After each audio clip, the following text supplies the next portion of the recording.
నేను ఒక వరంగల్ బిడ్డగా కాకతీయ చరిత్ర తెలిసినటువంటి ఒక వ్యక్తిగా ఒక బాధ్యతమైనటువంటి పౌరునిగా రాజకీయాలకు అతీతంగా మరి కార్యక్రమంలో పాల్గొని ఒక బాధ్యతమైన పౌరునిగా నా నిరసనను కూడా తెలియజేయడానికి ఈ కార్యక్రమంలో పాల్గొనడం జరిగింది. వాస్తవంగా కాకతీయ పాలన కనుక మనం చూసినట్టయితే చరిత్రకారులు చెప్పిన విషయాలైతేనేమి వాస్తవంగా మనము దగ్గర నుంచి ఒక ప్రజాప్రతినిధిగా అధ్యయనం చేసినటువంటి వ్యక్తిగా చూసినట్టయితే వారి పాలన అంతా కూడా ప్రజలకు మెచ్చే విధంగా, ప్రజలు నచ్చే విధంగా, ప్రజల అభ్యున్నతి పాటుపడే విధంగానే ఉన్నదని భావించే వ్యక్తుల్లో నేనొక్కడిని.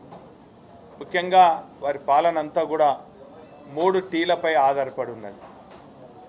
ఎక్కడ కాకతీయుల పాలన చూసినా కూడా వారి పాలనలో ఆ ప్రాంతంలో టౌన్స్, టెంపుల్స్, ట్యాంక్స్ అంటే ఎక్కడైతే ప్రజలు నివసిస్తారో ఆ టౌన్లో ఆ ప్రజానీకానికి కావలసినటువంటి అప్పుడు ముఖ్యంగా వ్యవసాయం ఆధారంగా ఉన్నటువంటి ప్రజా జీవనం కాబట్టి ఆ వ్యవసాయానికి ఆధారపడినటువంటి అవసరమైనటువంటి నీళ్లు సమకూర్చేదానికి వారు ఒక సైంటిఫిక్ రీజన్తోని మరి అక్కడ ట్యాంకులు ఏర్పాటు చేయడం జరిగింది. ఆ తదుపరి ఒక మానవ జాతి అంతా కూడా ప్రజానీకం అంతా కూడా ఒక క్రమశిక్షణతోని తమ జీవనం సాగించాలని చెప్పి ఇంతకుముందే ప్రొఫెసర్ విజయబాబా గారు చెప్పడం జరిగింది. గుళ్ళ నిర్మాణం అంటే మూఢనమ్మకం కాదు, ఒక గాఢ నమ్మకం. ఒక మనిషి జీవితంలో మంచి చెడు తెలుసుకొని తన జీవన ప్రయాణం సక్రమంగా జరగాలంటే ఒక ఆధ్యాత్మిక కేంద్రంగా మరి గుళ్ళు అయితేనేమి, మసీదులు అయితేమి, మందిరాలు అయితేనే ఉంటాయి. కాబట్టి ఆ రోజులలో వాళ్ళు నమ్ముకున్నటువంటి అనేక శివాలయాలను కూడా నిర్మాణం చేపట్టడం జరిగింది. అంటే వాళ్ళు చెప్పాలంటే ప్రజలకు ఉపయోగపడే పాలన చేసింది తప్ప ప్రజలను నయవంచన చేసో, హింసించో, రకరకాలుగా వేధించో మాత్రం చేయలే అని చెప్పి చరిత్రకారులు మరి చెప్పడం జరిగింది. అందులో భాగంగా చూసినట్టయితే వేలాది గొలుసు కట్టు చెరువులన్నీ కూడా పునర్నిర్మాణం జరిగింది. అదే సందర్భంలో 60 ఏళ్ల తెలంగాణ ప్రజల కళను నిజం చేసే సందర్భంలో ఆనాటి ఉద్యమ నేత టీఆర్ఎస్ పార్టీ వ్యవస్థాపక సభ్యులు తెలంగాణ తొలి ముఖ్యమంత్రి తెలంగాణ ఉద్యమం జరుగుతున్నప్పుడే తెలంగాణ ఖచ్చితంగా సాధించినటువంటి తెలంగాణ ఇక్కడ ఉన్నటువంటి వనరులు, ఇక్కడ ఉన్నటువంటి గొప్ప చరిత్ర, ఇక్కడ ఉన్నటువంటి ప్రజల అవసరాలను తెలంగాణ రాష్ట్రం రాగానే దాన్ని ఏ తీరుగా ప్రపంచానికి తెలియజేయాలి, ఈ గొప్ప చరిత్రను, ఈ గొప్ప సంపదను, ఈ తెలంగాణ చరిత్ర అంతా కూడా దేశానికి తెలియజేయాలి, ప్రపంచానికి తెలియజేయాలనే ఉద్దేశంతోనే వారు మేధోమథనం చేస్తూ అనేక మంది కవులను, కళాకారులను, శిల్పులను వారితో చర్చించి ప్రత్యేకించి ప్రొఫెసర్ జయశంకర్ లాంటి మేధావులతోని తెలంగాణ రాకముందే మరి రాష్ట్రం ఏర్పడితే అధికారిక లోగో అయింది. ఈ ప్రాంతం అంతా కూడా అత్యధిక శాతం కాకతీయుల పాలన ఉన్నది. మరి గొలుసుకట్టు చెరువులన్నీ కూడా ఏ తీరుగా పునర్నిర్మాణం చేయాలని చెప్పి తపనతోని మరి మిషన్ కాకతీయ అని చెప్పి కాకతీయులు వాడినటువంటి తోరణాలు, ఈ 4 తోరణాలు ఏదో స్వాగత తోరణమో, విజయ తోరణమో సరే ఇవన్నీ కూడా వాటితో పాటు అనేక అంశాలను కూడా ఆ తోరణాలలో వారు ఇమిడి ఉన్నటువంటి సత్యాన్ని చరిత్రకారులు చెప్పడం జరిగింది. ఉదాహరణకు ఈ తోరణాల మీద ఉన్నటువంటి అంశాన్ని కనుక చూసినట్టయితే ప్రకృతిలో ఉన్నటువంటి పక్షులకు అన్నిటి కూడా రారాజైనటువంటి హంసకు ఒక గొప్ప గుణం ఉంటుందని కూడా మనం చెప్పుకోవడం జరుగుతుంది. దూద్ కా దూద్ పానీ కా పానీ అని అంటారు. మరి అంత గొప్ప పక్షులకే రారాజైనటువంటి హంసను కూడా ఆ శిల్పం పైన ఉండటం జరిగింది. అదేవిధంగా ఈ రోజులలో రైతే రాజ్యం అంటాం. ఆ రోజులలో ఆ హంస కింద ఒక రైతు మరి హంసను పట్టుకునే విధంగా మరి అక్కడ అమర్చడం జరిగింది. ఇదే కాకుండా మరి ముసళ్ళు అన్నీ కూడా స్వచ్ఛమైన నీళ్ళలో ఉంటుందని చెప్పి మరి అనేక మంది ప్రకృతి ప్రేమికులు చెప్పడం జరుగుతుంది. మరి అటువంటి సందర్భంలో ఈ ప్రాంతమంతా కూడా ముసళ్ళకు మరి నిలయం. అదేవిధంగా ముసళ్ళు కూడా మరి కాకతీయులు వారు పాలించినటువంటి ప్రాంతంలో శత్రువులు రాకుండా కూడా ఆపగలుగుతాయని చెప్పి ఆ ముసళ్ళను కూడా ఆ తోరణంలో మరి ఇమిడి ఉన్నటువంటి విషయాన్ని అంటే ఈ తీరుగా చూసినట్టయితే దాన్ని కళ్ళతోని చూస్తే అదేదో తెలంగాణ రాష్ట్రం ఏర్పడిన తర్వాత కేసీఆర్ గారు తెచ్చిపెట్టిన అనేది కనబడుతుంది. కానీ వాస్తవంగా ఈ తోరణాన్ని దయచేసి కళ్ళతోని చూడకండి. పాలకులకు విజ్ఞప్తి, కాంగ్రెస్ నాయకులకు విజ్ఞప్తి, ఈ తోరణాన్ని కానీ కాకతీయ తోరణం కానీ చార్మినార్ని కానీ ఈ రెండు అధికార లోగోలను కళ్ళతో చూడకండి, మనసు పెట్టి చూడండి. చరిత్రకారులతో మీకు చరిత్ర తెలియకుంటే తెలియని విషయాలు చరిత్రకారులతో తెలుసుకోండి. ఈ ప్రాంతం అంతా కూడా పర్యటించండి. ఈ ప్రాంతంలో కాకతీయుల పాలన గురించి తెలుసుకోండి. ఇక్కడ ప్రజల అభిప్రాయాలు తెలుసుకోండి.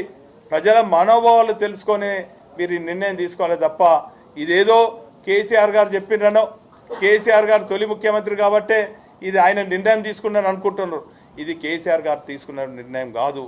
మేధో సంపద చేసి మేధో మదనం చేసి చరిత్రకాలతోని కొన్ని గంటలు కొన్ని రోజులు అధ్యయనం చేసి మరి ఈ గొప్ప తెలంగాణ చరిత్రను ప్రపంచానికి తెలియజేసే విధంగా దేశ ప్రజలకు తెలియజేసే విధంగా నిర్ణయం తీసుకొని అధికారికంగా ఆ రోజు తెలంగాణ రాష్ట్రం ఏర్పడిన తర్వాత అధికారిక లోగోగా ఇటు కాకతీయ తోరణం కానీ అటు చార్మినార్ కానీ ఆ చార్మినార్ వెనుక కూడా మరి గొప్ప చరిత్ర ఉన్నది. మరి ఆ రోజు నిజాం కాలంలో మరి ప్లేగ్ వ్యాధి వస్తే వేలాది మంది చనిపోతే ఆ ప్లేగ్ వ్యాధిని నిర్మూలన తర్వాత మరి ఆ చిహ్నంగా పెట్టినటువంటి చార్మినార్ ఈరోజు అదేదో ముస్లిం చెందింది అనుకుంటున్నారు, కానే కాదు. ఇది మత సామ్రాజ్యానికి ఉన్నటువంటి చార్మినార్ చిహ్నం. దయచేసి మత సామ్రాజ్యాన్ని దెబ్బతీసే విధంగా ఈ తెలంగాణ ప్రాంతంలో మీ దుశ్చర్యలు చేపట్టకనని చెప్పి ఒక బాధ్యత ఉన్న పౌరునిగా తెలంగాణ బిడ్డగా మరి ఈరోజు కాంగ్రెస్ నాయకులకు విజ్ఞప్తి చేస్తున్నాం. ఈరోజు ప్రజలందరూ కూడా ఆందోళన చెందుతున్నారు, ఆవేదన చెందుతున్నారు. మరి ఈ తుగ్లక్ పనులు కనుక ఈ ఆపకుంటే ఈరోజు మరి రాష్ట్ర లోగో నుంచి చార్మినార్ కాకతీయ తోరణం పోతుంది, రెండోసారి చార్మినార్ లోగో పోతుంది. ఆ తదుపరి కాకతీయులు నిర్మాణం చేపట్టినటువంటి సమైక్య రాష్ట్రంలో అన్నీ కూడా ఎడారిగా ఉన్నటువంటి చెరువులన్నింటిని కూడా తెలంగాణ రాష్ట్రం ఏర్పడిన తర్వాత మిషన్ కాకతీయ పేరిట తెలంగాణ తొలి ముఖ్యమంత్రి కేసీఆర్ గారు తవ్వించినటువంటి వేలాది చెరువులన్నీ కూడా మీరు పూడుస్తారా అని చెప్పి తెలంగాణ రైతాంగంలో ఒక ఆందోళన ఉన్నది. తెలంగాణ ప్రజల్లో ఒక ఆవేదన ఉన్నది. మొన్ననే కేసీఆర్ గారు కృషి ఫలితంగా అనేక మంది మా రామప్ప దేవాలయానికి యునెస్కో గుర్తింపు రావాలంటే దానికి గుర్తింపు వచ్చిన తర్వాత దాన్ని ఏమైనా ఆ గుర్తింపు కూడా రద్దు చేస్తారా, లేక మా భద్రకాళమ్మ ఆలయాన్ని ఏమైనా మూస్తారా, వేస్తంబల ఆలయాన్ని ఏమైనా కూల్స్తారా అనేది ఒక ఆందోళన చెందుతున్నారు. కాబట్టి దయచేసి ఈ ఆందోళనకు స్వస్తి పలకాలే. మరి ఈ తీసుకున్నటువంటి నిర్ణయాన్ని తక్షణమే మీరు విరమించుకోవాలి. దానికి మరి ఇక్కడున్నటువంటి మా ఇద్దరు సోదరమణులు మా సీతక్క కానీ మా సురేఖక్క కానీ చొరవ తీసుకొని మీకున్నటువంటి పలుకుబడి ఉపయోగించి ప్రత్యేకించి వరంగల్ ప్రజల మనోభావాలతో ఆడుకోవద్దు. మీకున్న పలుకుబడి రేవంత్ రెడ్డి దగ్గర ఉపయోగించి ఈ తుగ్లక్ నిర్ణయాన్ని వెనుక తీసుకోవాలని చెప్పి విజ్ఞప్తి చేస్తున్నాం, హెచ్చరిస్తున్నాం. అదేవిధంగా ఇంత ఘోరమైనటువంటి చర్యలు చేపడుతున్నారంటే నిన్న ఈ నిర్ణయం తీసుకోగానే ఒక బాధ్యత పౌరులుగా మరి అక్కడ ఉన్నటువంటి వరంగల్ ఫోర్ట్ ఆ తోరణం దగ్గర మేము పర్యవేక్షించుదామని వెళ్ళగానే అక్కడ ప్రజలందరూ కూడా గుమ్మగూడినరు. అక్కడ ఏదో కూర్చొని వాళ్ళతో ముచ్చటిస్తున్నటువంటి సందర్భంలో ఆ చరిత్ర గురించి మేము తెలుసుకుంటున్నటువంటి సందర్భంలో ఆ చరిత్రకారులు అక్కడ చెప్తున్నటువంటి సందర్భంలో పెద్ద ఎత్తున పోలీసు వాళ్ళందరూ కూడా ఉటావుట్న అక్కడ చేరి మా పైన కేసులు అక్రమ కేసులు బనాయించటం చాలా బాధాకరం, శోచనీయం. దీన్ని తీవ్రంగా ఖండిస్తున్నాం. నా పైనే కాదు, అక్కడ కాబోయే పార్లమెంట్ సభ్యులు వినోద్ కుమార్ గారు, మరి ఎమ్మెల్సీ సారన్న గారు ఉండే, మాజీ శాసనసభ్యులు మరి నరేందర్ గారు, రాకేష్ రెడ్డి గారు, వీళ్ళందరూ కూడా ఉన్నారు. వీరి అందరిపైన కేసులు పెట్టడం చాలా బాధాకరం. ఏదేమైనప్పుడు కూడా ఈ కేసులకు భయపడే వ్యక్తులం కాదు. మేము మరి తెలంగాణ కోసం పరితపించి ఆ రోజులనే సమైక్య రాష్ట్రంలో ఉన్నటువంటి పాలకులు మా పైన అనేక అక్రమ కేసులు పెట్టినా కూడా భయపడలేదు. ఈరోజు మీ అందరికి కూడా విజ్ఞప్తి చేస్తున్నాం. ఈరోజు కాకతీయ తోరణం సింబల్ను కేసీఆర్ గారు తెలంగాణ రాష్ట్రం తర్వాత ఈ అధికారికంగా లోగో పెట్టొచ్చు, కానీ గత పాలకులు సమైక్య రాష్ట్రంలో ఉన్నటువంటి ముఖ్యమంత్రి వెంగళరావు గారి హయాంలో కూడా నా చిన్నతనంలో నేను చూసినాను. అనేక మంది ఈ రాష్ట్రానికి అతిథులుగా వచ్చినప్పుడు అనేక అఫీషియల్ ఫంక్షన్లలో కూడా కాకతీయ లోగోతోని అనేక బహుకరణలు కూడా చేసిండ్రు. చార్మినార్ లోగోతోని అనేక సందర్భాలలో మరి ప్రజెంటేషన్ చేసిండ్రు. అంటే గత పాలకులను కూడా కాదని మరి ఈరోజు చివరికి ఒక విషయం మీ అందరితో చెప్పదలుచుకున్నా. సమైక్య రాష్ట్రంలో కూడా చివరి సమైక్య రాష్ట్ర ముఖ్యమంత్రి అయిన కిరణ్ కుమార్ రెడ్డి గారు ఈ కాకతీయుల చరిత్రను మరి రాబోయే తరాలకు తెలియాలి, ప్రతి ఏటా కూడా ఉత్సవాలు నిర్వహించాలని చెప్పి అప్పుడు శాసనసభ్యునిగా ఉన్నప్పుడు నేను అసెంబ్లీలో బయట పెద్ద ఎత్తున ఆందోళనలు చేస్తే మా వరంగల్ జిల్లా ప్రజల పక్షాన మరి ఆందోళనలు చేస్తే వారు నిధులు ఇవ్వకుండా కూడా ఉత్సవాలు చేస్తామని చెప్పడం జరిగింది. అంటే ఆ రోజు సమైక్య రాష్ట్ర కాంగ్రెస్ ముఖ్యమంత్రి కూడా మరి కాకతీయ లోగోతోనే ఆ ఉత్సవాలు చేయటం జరిగింది. అంటే ఈరోజు నాకు అర్థమైంది ఏంటంటే కొంతమంది కాంగ్రెస్ వాదులు కూడా ఈ లోగోను మరి ఆమోదిస్తున్నారు, కానీ మొన్న వచ్చినటువంటి సమైక్యవాది చెప్పు చేతుల్లో నడుస్తున్నటువంటి కాంగ్రెస్ ముఖ్యమంత్రి అయిన రేవంత్ రెడ్డి గారికి మాత్రం మరి ఇవన్నీ కూడా ఈ లోగోలను ఈ సరిహద్దులను కూడా మళ్ళీ చెరిపేసి సమైక్యవాదానికి తెరలేపే విధంగా వీరి నిర్ణయాలు ఉన్నారు. కాబట్టి దయచేసి తెలంగాణ వాదులు అందరూ కూడా విజ్ఞప్తి చేస్తున్నాం. తెలంగాణ ఉద్యమం కూడా మరి ఈ జిల్లా కేంద్రం నుంచి నగరం నుంచే మరి ప్రారంభమైంది. కాబట్టి మరి తెలంగాణ ఉద్యమం మరొక్కసారి మరి ఈ లోగోలోను మరి తీసేసే నిర్ణయాన్ని విరమించుకునే వరకు కూడా దశల వారీగా ఆందోళన చేయాలి. మరి ఈరోజు ఈ రౌండ్ టేబుల్లో మేధావులు, చరిత్రకారులు, శిల్పులు, కవులు, కళాకారులందరూ కూడా మరి నిర్ణయం తీసుకోవడం జరిగింది. దశల వారీగా ఆందోళన చేయాలన్నారు. అందులో భాగంగా రేపు కాలేజీ సెంటర్లో ధిక్కార స్వరమైన వినిపించినటువంటి మా కాలేజీ గారి సెంటర్లో పెద్ద ఎత్తున మానవహారం మరి ఏర్పాటు చేయడం జరుగుతుంది. ఒకవేళ రేపు ఈ నిర్ణయం కనుక విరమించుకోకుంటే ఖచ్చితంగా ఈ నిర్ణయాన్ని ప్రజా వ్యతిరేక నిర్ణయంగా మేము భావిస్తున్నాం. తెలంగాణ వాదులందరూ కూడా ప్రత్యేక పార్టీలకు అతీతంగా, సంఘాలకు అతీతంగా, కులాలకు అతీతంగా మరి అందరూ కూడా దశల వారీగా ఉద్యమం పెద్ద ఎత్తున చేపడతాం.